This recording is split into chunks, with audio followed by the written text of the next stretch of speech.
UP के संभल में इस बार नेजा मेला नहीं लगेगा। जब committee members additional SP Shrish Chandra से इजाजत मांगने पहुंचे तो उन्होंने सीधा मना कर दिया। इतना ही नहीं, उन्होंने कड़ा मैसेज देते हुए कहा कि भारत को लूटने वालों की याद में मेला क्यों।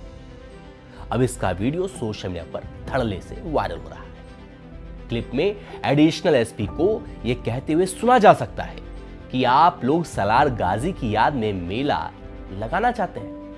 ये बिल्कुल नहीं होगा। वो एक लुटेरा था, महमूद गजनवी का सेनापति था, जिसने सोमनाथ मंदिर लूटा और देश भर में कत्लेआम मचाया। ऐसे किसी भी लुटेरे की याद में मेले की परमिशन नहीं मिलेगी। एडिशनल एसपी ने सख्त लहजे में चेतावनी भी दी। कहा कि अगर किसी ने जबरदस्ती मेले लगाने की कोशिश की तो उसके खिलाफ एक्शन लिया जाएगा। इस बयान के बाद सोशल मीडिया पर जबरदस्त बहस छिड़ गई है। कुछ लोग सरकार के स्टैंड को सपोर्ट कर रहे हैं तो कुछ इतिहास और परंपरा का हवाला देकर मेले की मांग कर रहे हैं। आइए जानते हैं कौन है एएसपी श्रीश चंद्र और कौन था सलार गाजी। लेकिन इससे पहले जान लेते हैं क्या है नेजा मेला। संभल में हर साल सैयद सलार मसूद गाजी की याद में नेजा मेला आयोजित किया जाता है। यह मेला होली के बाद मनाया जाता है और इसमें दूर दूर से लोग शिरकत करते हैं।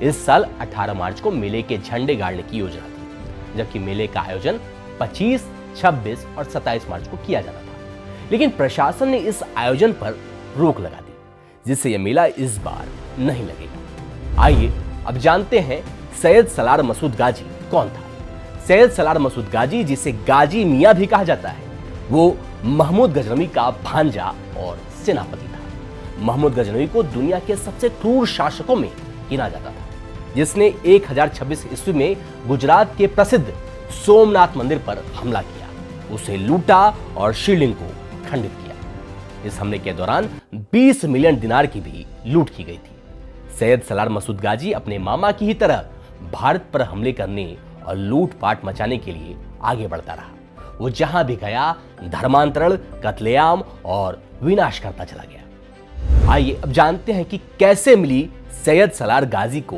मात। 1033 ईस्वी में उत्तर प्रदेश के बहराइच तक पहुंचने के बाद सैयद सलार मसूद गाजी का सामना श्रावस्ती के महाराजा सुहेल देव राजभर से हुआ। उसने उत्तर प्रदेश के कई हिस्सों में राजाओं को ललकारा और लूटपाट की कोशिश की, लेकिन महाराजा सुहेल देव ने 21 राजाओं के साथ मिलकर एक विशाल सेना तैयार कर ली और उसे करारी शिकस्त दी। इस भीषण युद्ध में सैयद सलार मसूद गाजी मारा गया और उसकी सेना पूरी तरह से तहस नहस हो गई। सैयद सलार मसूद गाजी की मौत के बाद उसकी सेना ने बहराइच में उसे दफना दिया, जहां बाद में दिल्ली के सुल्तानों के शासनकाल में उसकी कब्र को दरगाह का रूप दिया गया। समय के साथ यहां मेला लगने लगा, जिससे लेकर कई बार विवाद भी हुआ।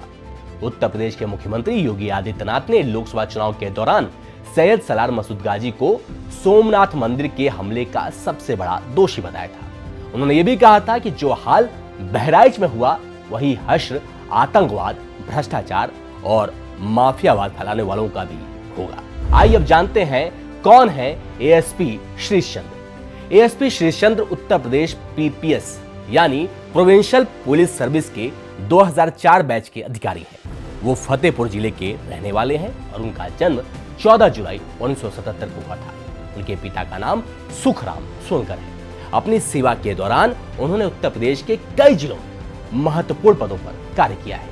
23 अगस्त 2022 को उन्हें संभल जिले के एएसपी के रूप में तैनात किया गया। तब से वो यहां पर अपनी जिम्मेदारी संभाल रहे हैं। श्रीश चंद्र की शिक्षा भी काफी प्रभावशाली है। उन्होंने हिंदी विषय में एमफिल और पीएचडी की उपाधि प्राप्त की है। उनकी प्रशासनिक दक्षता के कारण उन्हें उत्तर प्रदेश महानिदेशक ओपी सिंह का पीआरओ भी बनाया गया था। इससे पहले वो प्रयागराज में एएसपी के पद पर भी सेवाएं दे चुके हैं। संभल में तैनाती के दौरान एएसपी श्रीश चंद्र कई बार चर्चा में रहे हैं।